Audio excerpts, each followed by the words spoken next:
İyileşler gowmusyňyz. Bugün din barada ýa-ni programmamyz dowam edýär. Geçen ýyl gutarmanka, ýa-ni geçen hepde bolýardy. Geçen hepde näme barada biraz Kur'andan näme beripdim. Şerap barada Kur'an näme diýär, näme zatlar ýazypdyr.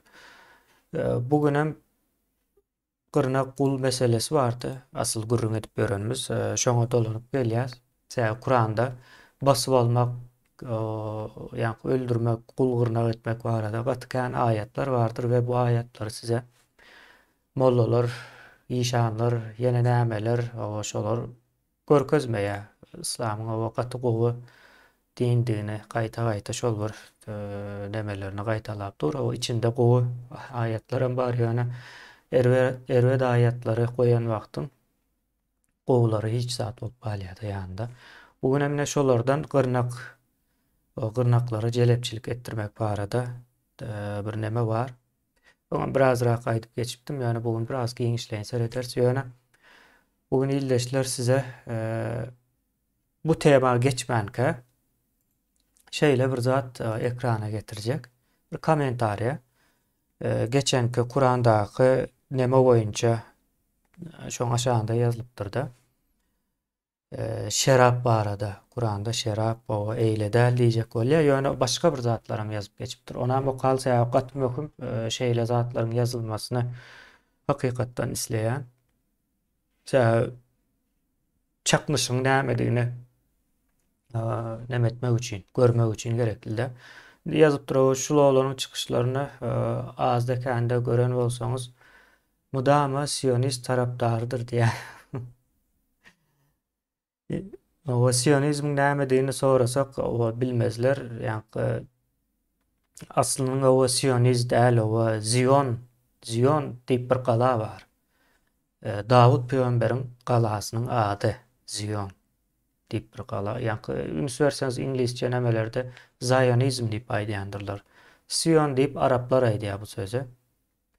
Ýöne Zion diýip bir gala bar. Ýa-ni men aýtjak bolýanym şunu yazan adam şo zadyň nämedigini bilen okda. Ýöne men şonu düşündürip geçen bahana bilen.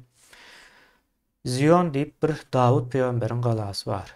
Ýani Dawud peýgamberiň galasynyň ady Zion. Indi Jöhitler ikinji jahan uruşdan soň aslında bularyň dininde döwlet gurmak haram diýilen ýalak bir inanç bar we meniň pikirimçe gaty bolmajak bir inanç. Gülkünç bir inanç mukan diýär. Ýani olar özleri bilýär-de ýen soňa. Soň ikinji jahan uruşundan soň Jöhitler şondan ýüz öwürýär. Ýani beýle zat bolmaz, döwletsiz nädip ýaşap bolar ýani görýäňiz ýygy-ýygydan gyrgynçylyk bolýar diýär-de. Hakykatdan hem bir 5-6 sany taryhda uly gyrgynçylyklar bar ýani Jöhitlere garşy. Näme özlerini gorap bilen ok, bir döwlet ýok, merkez ýok. Elmi dama ýa-ni döwleti merkezi bolmaýan milletleri gyrgynçylyk edilendir diňe Jöhitlerde. Döwleti ýykylanlara edýändirler gyrgynçylyk.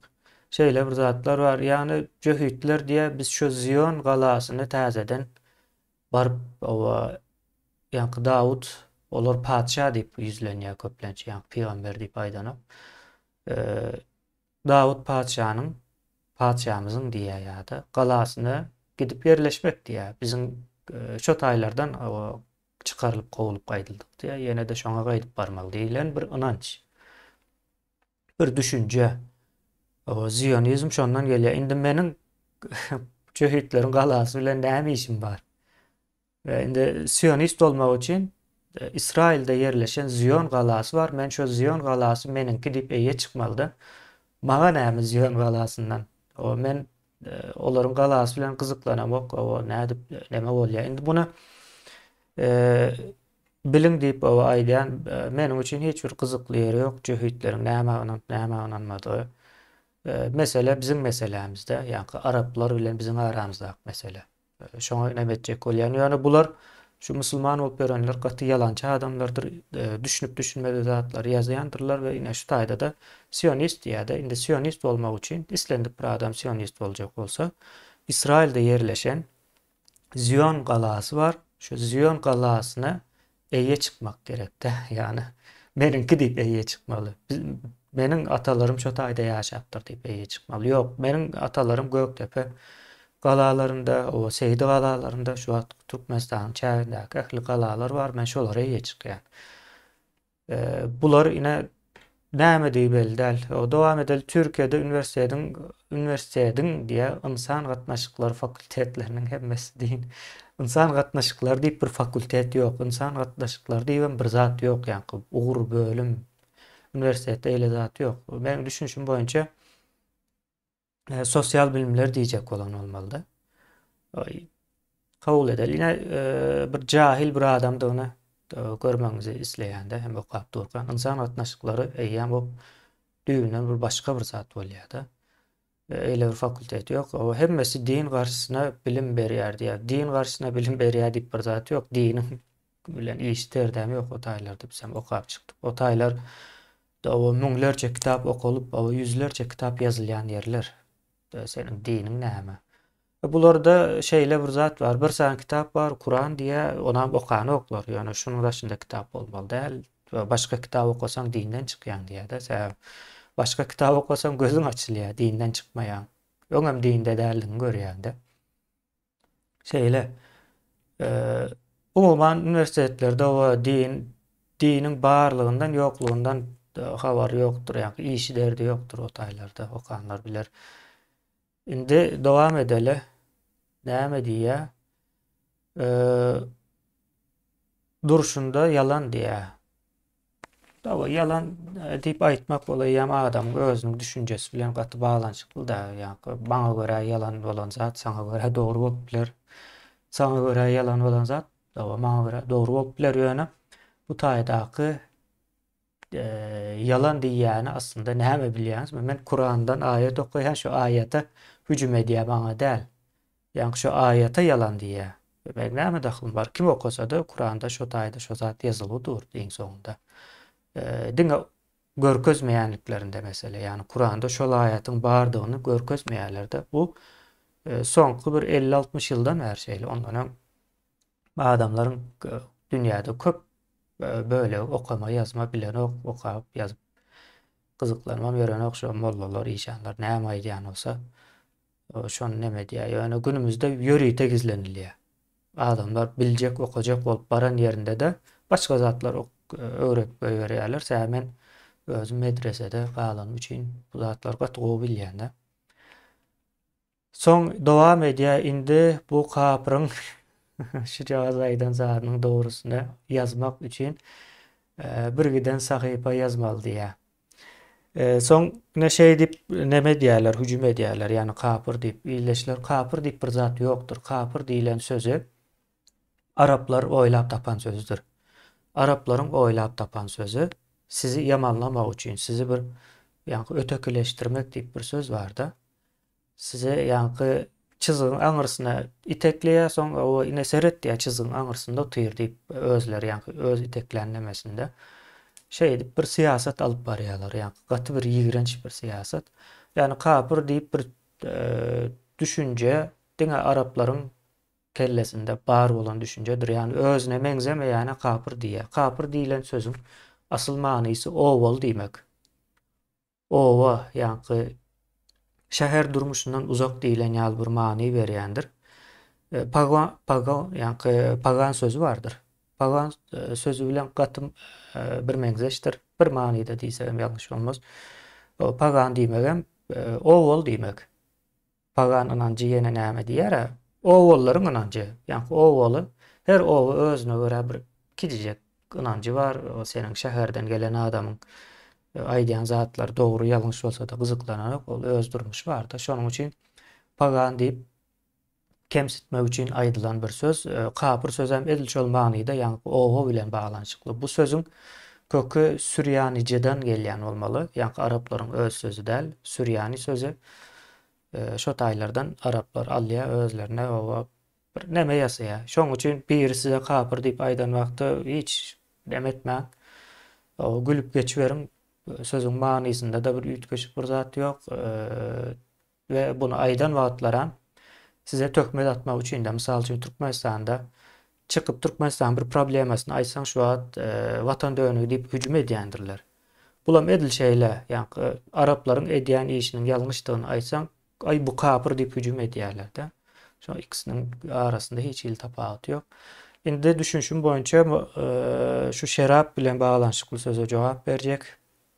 O näme diýär? Eee, O hapa sözlerim bulanýar. Geçeli musulmanlar gaty gowy görýär hapa söz ulanmagyny, söwüç aýtmagyny, kemsitmägini. O taýlaryny özüňiz okarsyňyz. Aklyňyzda iz goýmazlygy üçin diýär. Ýani men aklymda adamlaryň aklynda iz goýýarmyşym. Şoň üçin men goýmaly däl de o goýmalymyş izi şeýlerek bolýar-da.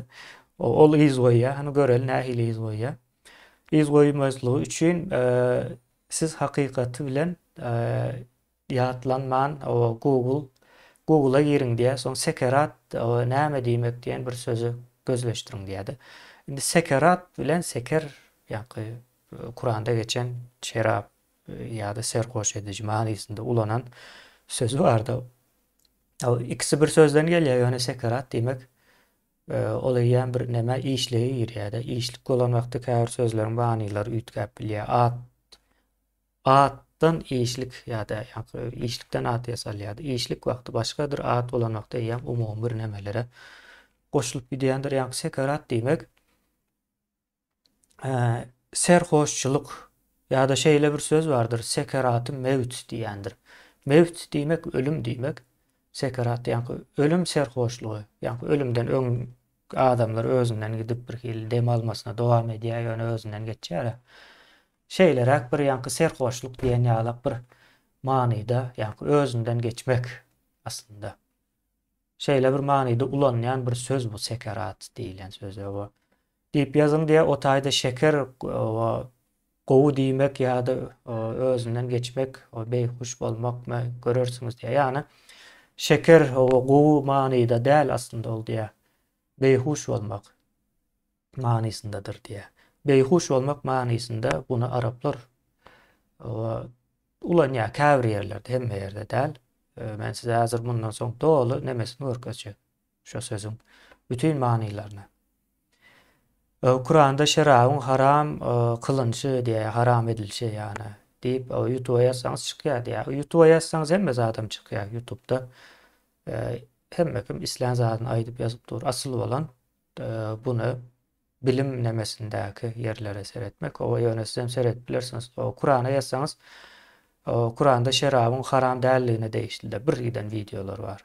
Özem gaty kändir ýa-ni. O videolaryň sany. Soň görersiňiz Kur'anda diýe bu ayatlar bir-birine ters dälligini diýe. Kur'anda diňe bu ayat däl, yüzlerce ayat var bir-birine ters we olara da gelersiz ýoşluk bilen. Şerapdan sowadyp ýa-ni basganjak goýdurmak üçin diýe haram edilýär diýe. Indi şeýle bir zat bar-da. Ýüzünde de ýazypdyr Allah Taala hem taktika öwredýär diýe.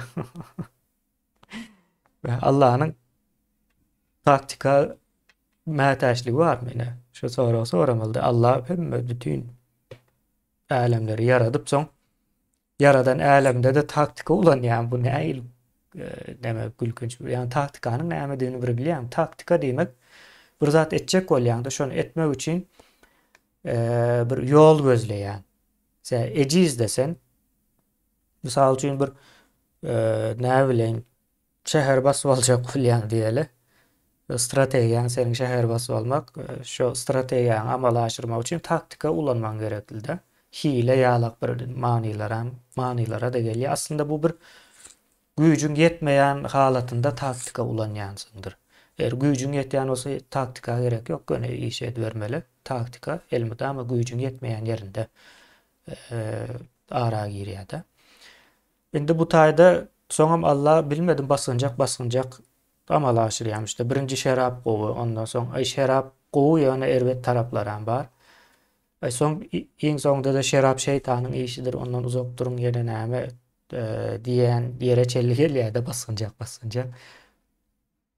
Indi Allah basınjak etmäne näme gerek bar? Göni haram diýsin.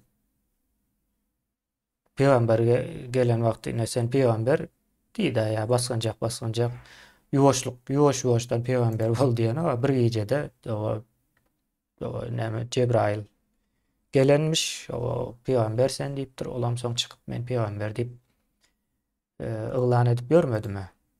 Şeýlerek bir ýagdaý bar.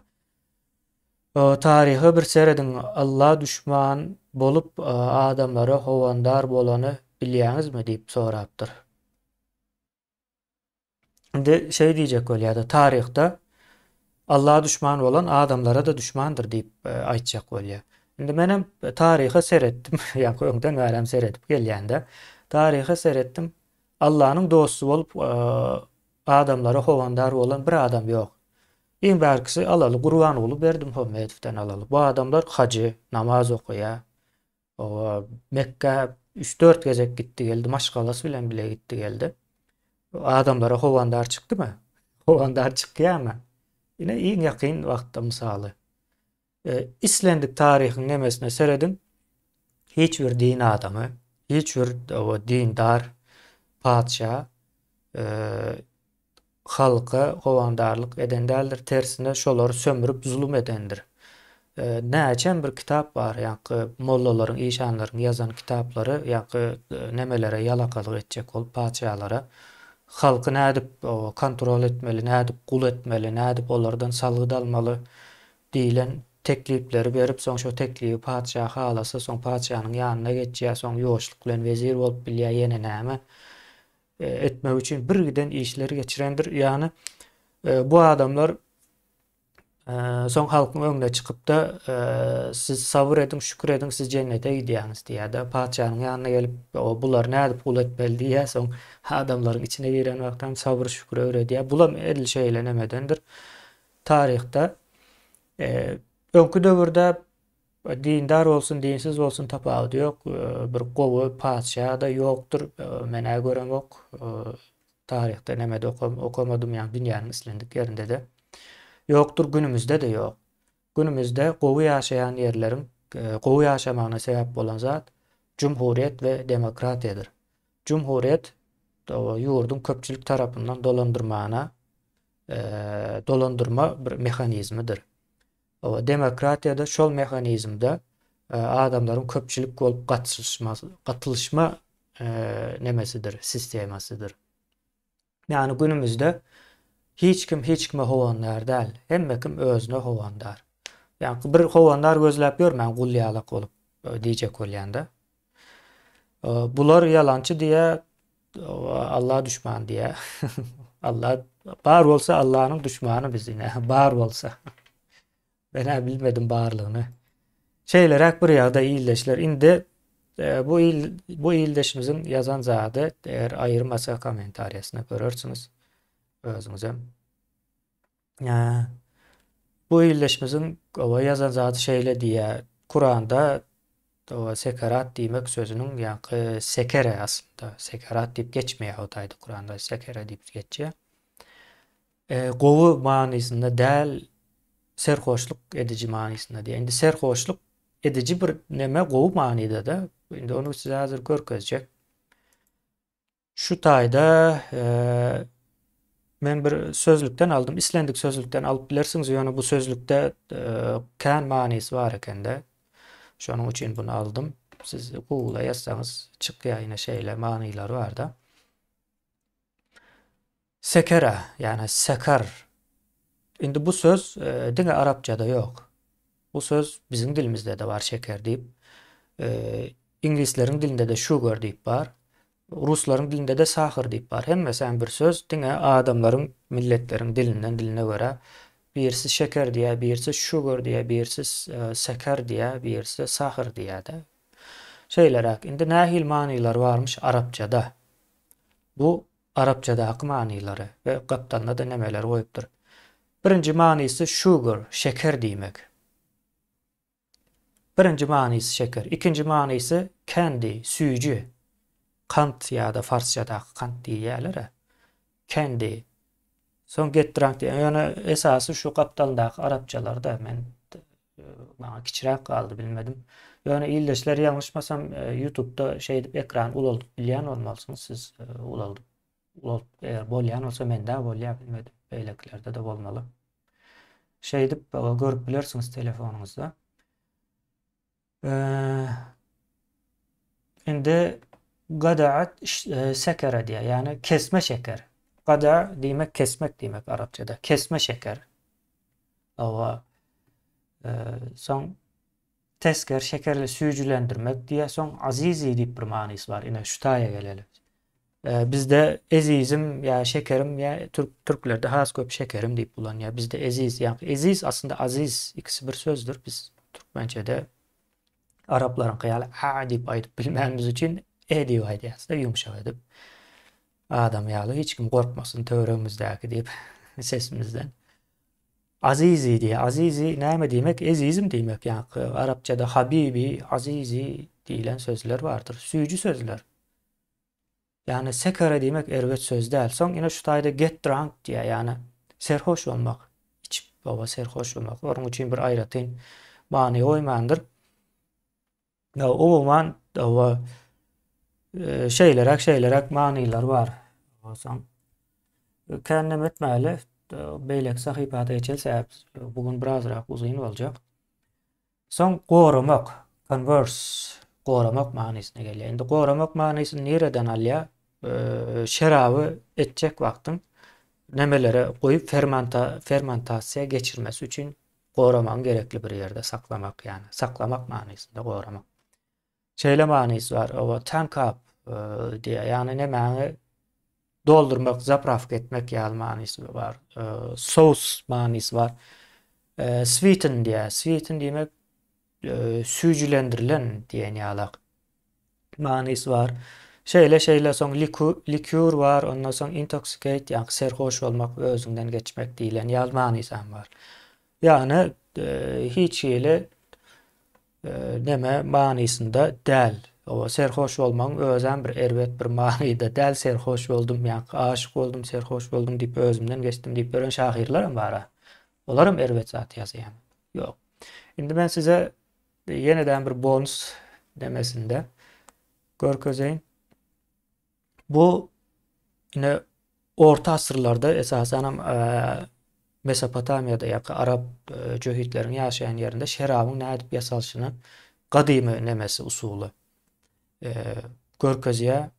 Yine sizin üçin ýöreýte bu videodan gözläp tapdym nädip ýasaýandyklaryny gyzyklanyp.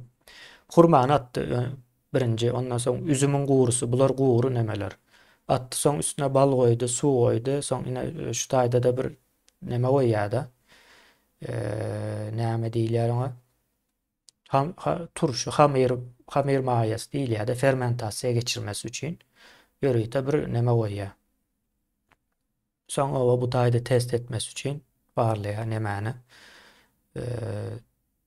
Näme diýär? Ýa-ni alkol bolma potensiýalini barlaýar. Ölçeýär, soň ine şeýdip ýapyp goýýar. İçinde bal var, hurma var, üzüm var, uň neresi erwet. Ýa-ni manysy şo taýdan gelýär, ýa-ni süýjülük. Soň içen wagtyňam kelläňi hoş edýär. Ýa-ni serhoş bolmak diýmek gözel kelle diýmek, ýa-ni farsçada ser diýmek kelle diýmek. Hoş diýmek gözel diýmek, ýa-ni hoş sözüm bizem ulanýar, hoş geldin. Bu farsçadaky erwet bir manysy ýokdur. Beyhuş diýmegem, ýa-ni huş diýmek Rusçada saznaniýa ýa-da bizde aň. Bu şowa nemeni içen wagty özüň nemedip o ýetýär. Şo şeýlere bir manysyny berýär-de. Bularyň hiç birsem erwet manyda ýaly däldir we illeşler bugünkü nemämize geçeli. Bizim asıl meselemiz o däl tüýöne gowy boldy şeýlerek bir zatlar arasynda ýazyp duruň. Bizi şeýdip gürledim. Soň nemene o bizim ýa-ni dini çıkışlar etmemiz barada ýa-ni näçe edýäňiz diýip bir soralar geldi we gowy sora, bu sora hökmen jogap bermeli. Biz dini çıkışları asıl etmemizin sebäbi ýa-ni köp zady öz için alýar-da. Ben asıl o başkaça da edip olurdu bunu yani şu şekilde etmemizin sebebi şu dindar bolup gören adamlar vardır. Ses çıkayan değildir. 30 yıldan beri Türkmenistan'da bolup geçip duran zulümleri sebebini hiç sesini çıkarayan değildir. Gaytan tersine e, onda munda cuma namazlarında o nemelerde näme diýilýär? Gonamçylyklarda, ýa-ni sadakalarda, ýene nämelerde, üýtmelenlerde de umuman şo ýerlerde gelip o şu Türkmenistandaky zalim rejimi öwýär şonuň arkasyny tutýar ýa-da biri şoňa garşy gürläp duran wagty men özüm ýakyn günlerde gürrüň berdiler-de özüm eşitdim. Öňem bolup geçýän zat bu taý nähil bolupdyr ýa-ni taşary ýurtdan baran biri gürrüň edipdir da sadaka beripdir. Nähil bolupdyr bäri ýaşar ýaly däl. Siz nädip ýaşaýaňyz, nädip öwrenşdiňiz bu zatlary diýip aýdy berse, çağıran mollasy bar. Diýämiş o tamda ulak bar, eşdýändirler diýipdir. Eşitse eşitsin, saňa näme diýipdir da çağıran molla özü utanypdyr. Bu Lewapda bolan waka. Ýa-da ýa-ni ýakynlarda 2 hepde ýalňyşmasam, 2 hepde mundan öň bolan waka. Indi şol adamlar sesini çıkarmaya ýöne biz häzir din barada Kur'anyň içindäki ýazylan aýatlary okudukça bular gaharlanyp çıkmaly. Bize gaharlanan ýalyk bolup görünür. Aslında Kur'ana gaharlanýandyr. Buna ýadyňyzdan çıkarmak näme üçin? Şä şonuň arkasyndan gazanç edýär. Bu adamlaryň elinden hiç zat gelenok. Gazanç edýär, gazancym elimden gidýär diýip esasy nemesi şoldur. Dili bilen başga zat aýdar, ýöne bularyň aňynyň nähil işleýişini men özüm fakat o bilýän şä şolaryň içinde 6-7 ýyl galyp bularyň ýagdaýyny menden gowy bilýän ýokdur. Şeylerek illeşler bugün Nur suresi 33. ayet okuýas. O gırnaklaryň jelepçilik etdirme bilen baglanşykly. Bu ayet aslında ortalardan başlaýar-da bizim okujak ýerimiz. Ýöne başlam okaly soň aýtmasynlar. Aýatyň hemmesini okamadyň, aslında ýokarda başga zat diýjek boldy, ýene näme diýip onam okaly o taýda da bir üýtgeçik zat ýazan ok. Ýalňyş gramatika bilen ýazylan zatlar bar da munyň içinde. Okaly illeşler näme diýipdir? Men size bir arapçasyny okap beren, ýöne men elmi dama beýlip okap ýörjek däl, iň azyndan biraz bilin diýjek bolýanda ýa-ni arapçasyny bilýändigimizden bir habaryňyz bolsun. Bize bir üýtgeçik bir çeşme o mollanyň ýalandan ýazan zatlar däl, biz göne Kur'anyň özünden okap düşündirýäs. Şeylerek bizimki haky ýokary hille hyzmatymyz. Bolýa okaly näme diýipdir?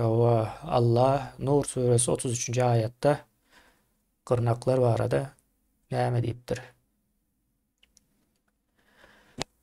Vel yesta'fifullezîne la yecidûne nikahan hatta yugniyehumullahu min fazlihi vellezîne yebtagûnel kitâbe mimma meleket eymânukum fekâtibuhum in alimtum fihi hayran ve âtuhum min mâlillahi ellezîne âtâkum ve la tukrihû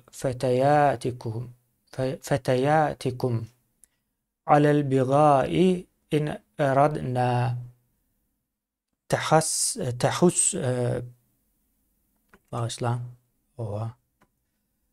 tehussunen litebtagû arazal hayatid dünya ve men yukrihkunna bağışlarsınız o Arapçanın yukrihkunna fe innallaha min ba'di ikrahihinna gafurun rahimun diye illeşler. Indi näme ýazypdyr diýip sorasaňyz, bu taýda liyestağfifi diýär, ýani iffetini, namusyny jinsi taýdan el alýar. Jinsi taýdan namusyny goramak isleýän adamlar ýani ellezine diýär. Ve şol adamlara nämemiş la yecidüne tapıp bilen okmuşlar. O nämäni nikahan nikahlanma üçin bir adam ýa-ni öýlenmek üçin adam tapyp bilen okýany o jinsi taýdan namusdan goramak isleýärmiş. O näme etmelmiş bular? Hatta yuniyahumullahu o Allah olary baý edýänçe o min fazlihi yani Allah birden islap olar baý edýänçe garaşsynlar diýe. Yani o jinsi taýdan namusyny goramak isleýän ýöne şol bir wagtyň özünde o öýlenmäne ýagdaý ýok, puly ýok adamlar Allahyň olar baý etmesini garaşmaly diýär-de. Birden Allah isler, baý eder. Soň bular öýlener diýär. Şeýler bir manyda neme berýär. O vellezine o adamlar yani o kişiler o yebtaguna o isleýärler nämäni yebtagunal kitabe diye yani sözleşmek, yazışmak bir aralarında düşünüşmek o isleýärler diye. Nämedenmiş o mimma meleket o eýe bolmaktan eymanukum o eymanukum fekatibuhum diye. Yani ellerinizden azat olmak isleyen diýilen ýalyk bir manyda o aýtjak bolýar. Dolusyny okandan soň has düşünip bar. Olar bilen ýa-ni fekatibuhum diye olar bilen yazışyň ýa-ni sözleşiň, düşünşiň diye. In alimtum eğer bilýän bolsaňyz fihi olarda ýa-ni ol kullarda hayran bir haýryň bardygyny bilýän bolsaňyz olar bilen ulalaşyň diye. Hayır diýýäni bu taýda bir peýda manysynda ýa-ni Arapçada el-mudamada şeýdir ýa-ni hayır diýmek gowuluk diýip düşündirýärler-de gowuluk däl ýa-ni saňa seniň üçin gowuluk ýa-ni peýda geljek bir manyda berilýär bu aslında. Indi bu taýda şeý diýär. Sizin diýä elleriňizde kullar we nemeler bar. Şolaram azat bolmak isleýär. Siz hem diýä seredin diýä eğer bir olaryň azat bolmasyndan bir peýda geljek bolsa olar bilen yazışıp, sözleşip, öz aranızda düşünüşüp olar azat edip bilersiňiz diýär. Indi bu taýda näme düşünýäs? Kur'anda Allah nemäni ýatyranok, gulçylygy ýatyranok, azat etmek barada söz gidýär Kur'anyň dürli ýerlerinde. Ýöne azat edin diýende de musulman guly azat edin diýip geçýär. Kafir bolsa azat etmeli. O taýam bar. Ýöne kul edinmek gadagan diýen ok. O sen yaradýan bir adamy olam kul bolýar, sen hem o kul bolup neme etmesine dowam edýän her wagtam çykyp o ayet iýerýän ine azat etsen şeýle bolar, beýle bolar diýen ýaly. Ýa-ni hamala güýji ýeten ok, maslahat beren ýaly Allah. Azat etseňiz ine şeýle bolar, ýöne azat etmeseňiz hem dowam ediberin diýen ýaly bir manyda ayetlerin köpüsi Kur'anda okasaňyz kul bilen baglanşykly ayetler şeýle geçýär. Soň näme diýär? Ve atuhum olara berin min malillahi Allahyň mallaryndan diýär. Ellezine atukum yani Allah'ın size veren mallarından olara da berin diye. Şeylerak bir neme var. Yani paylaşın diye de.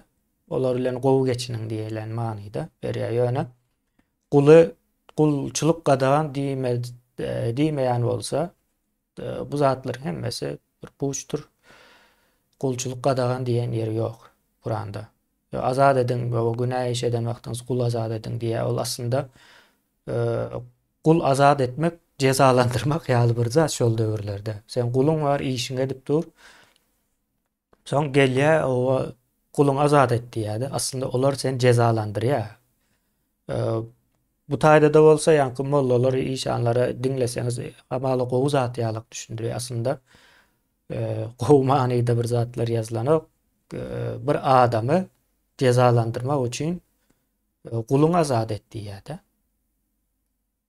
bir adamın guluna azat etmesi iň erbet zat ýa-ni güýjüň gitirýär. Misal üçin bir gulun var, öýüňde küýze ýasaýar. Sen hem o küýzäni alyp satýan, o gulada diňe ýeri azat berýän. Ömer Omar diýil ýa-da näme, halifa Omar. Şol gulu tarapyndan öldürilýär bilýän bolsaňyz. O gulam küýze-müýze şonuň ýazaty ýasaýan bir gul bolmaly.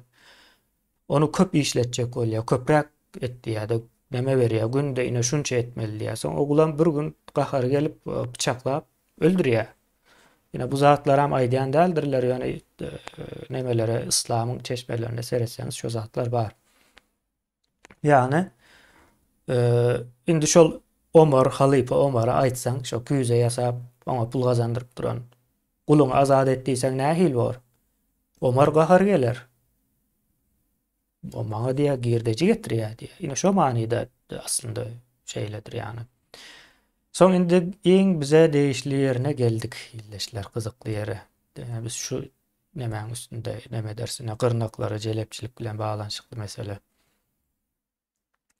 O näme diýär? Ve la tukrihu zorlamaň diýär. Ve la tukrihu zorlamaň. Ýa-ni bir iş etmäne mejbur etmäň diýär manyda.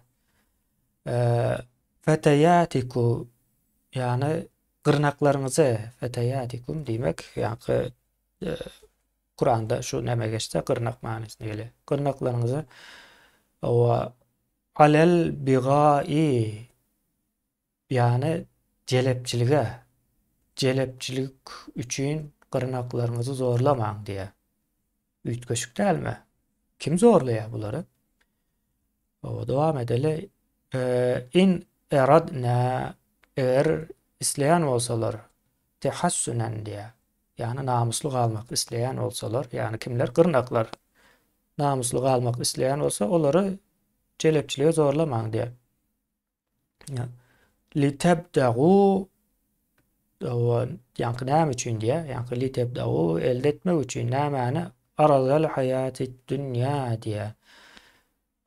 Yani wagtlaýynça dünýä hayatynyň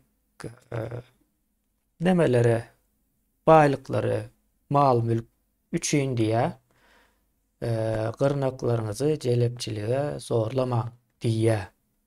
Bu näme diýmek bolýar? Ýani dünýä maly üçin. Indi bu şu diýmek bolýar. Gyrnaklaryna jelepçilik etdirip pul gazanýar. Ýani aýtda bir gula küýze ýasap bilýän bolsa, şoňa küýze ýasadyp satyp pul gazanýan bolsa, gyrnaklar o aýal gullar ýani aýal gullara da jelepçilik edip pul gazanýarlar. Bunuň hem nämesini aýdyp berjek o bu aýat näme üçin gelendigi baradaky bölüme şuny aýdyp berjek size. Dowam edýär iň soňky sözlemler. Ve men yukrihuhun yani olary zorlasaňyz diýär, ýani jelepçilige gyrnaklaryňyzy zorlasaňyz fe innallaha we Allah näme diýärmiş? Şowa şüphesiz Allah min ba'di ikrahihinna olary zorlanyňyzdan soň gafurun rahimun bağışlar, ýani o gyrnaklar bağışlar ve rahmet eder diýär. Bir düşünüp bilýäňizmi? Allah bütün alemleri yaradan Allah haýyşde diýär. Arap bir sany araba haýyşde diýär. Hazır bu aýatyň näme üçin gelenini okap beren wagtym has düşdükdi. Bir araba haýyşde diýär. Gyrnak ýa-da araplara diýseňiz hem boljak. Bu zat giýinden ýaýran bir näme musulmanlaryň arasynda. Gyrnaklaryňyzy pul gazanmak üçin jelepçilige zorlamaň diýär. Eger siz olary jelepçilige zorlasaňyz, onda biz olary gyrnaklary ýani bağışlap rahmet ederiz diýär. Ýani cennetimize goýarys diýilen ýaly bir many berýär-de rahmet etmek. Buna bilýärismi? Şeýle bir ayet bar ine Kur'anyň içinde var bu. Ýani jelepçilik gadagan diýen ok bu bir zorlamaň diýär, ýani maslahat berýär. Haýyşde diýär. Gyrnak kul edilmek gadagan diýen ok. Gyrnak kul gadagan diýen ok. Jelepçilik gadagan diýen ok. Haýyşde diýär. Eee, bu yine Arap imperiyasının kazancı şu. Önüm öndüren o. Kul gırnakların onun bunun malını taalap, toprağını basıp alıp yayıran bir zat soň olam soň izinden hem arkasından din ýasap goýberýärler-de. Yani 800-nji ýyllarda başlaýar islam diýilen. Deme biz şu günümüze gelen islam 800-nji ýyldan başlaýar. Olaryň aýdýaşýaly ol 7-nji 6-njy asyrlarda başlansa ýeri ýok. Indi men bunun bir nemesini aldım. Şu ayetin näme üçin gelenligi barada. Şo taýa bir seretjek men onu aýratyn bir ýerden size görkezjekde. Yani gysga geçecek, siz ýöne özüňiz owa gözleseňiz internetlerde tapýaňyz. Indi bu ayet näme üçin gelenligi barada ýanky hadis kitaby bardyr Müslim diýip. Şonuň Cabir bin Abdullah rivayet edipdir. Kim barada? Abdullah bin Übey diýip bir adam, yani sahaba. Barekeni bu sahaba da ýanky alkaş. İçýän eken diňe. Okarsyňyz ine atlaryny aýdyp durun. Abdullah bin Übey. Soň şo jariyesine git owa jelepçilik edip pul gazanyp geldik diýe goýan ok diýe günde. Soň şonuň üstüne de peýgambere gelip şikayet edýärmiş bu nemeler. Ýanky gırnaklary.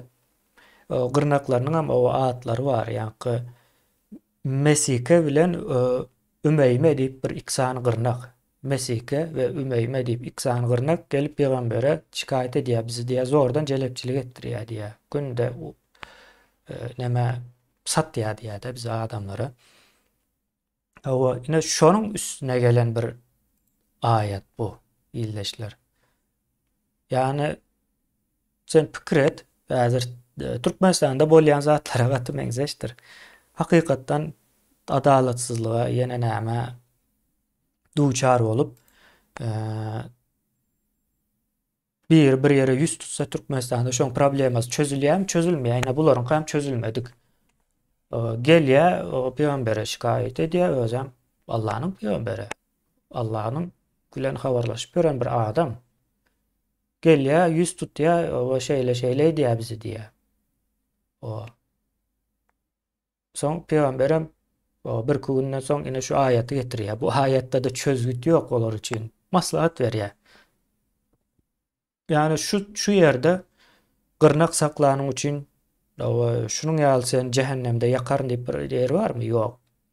Ýa-da gırnaklaryňa jelepçilik etdireniň üçin ine seni ýakaryn diýip bir aýat barmy? Ýok. Gaýtam jelepçilik ettirseňiz diýe biz olar diýe bagyşlarys diýe. Yani bu näme diýmek bolýar? Bagyşlap jennete goýjak diýe de jelepçilik eden gırnaklary diýmek ettirmäne dowam edin diýilen ýalak bir manyda çykýar bu taýdan. Bunu bilýäňiz bu? Kur'anyň içindäki ayet bu.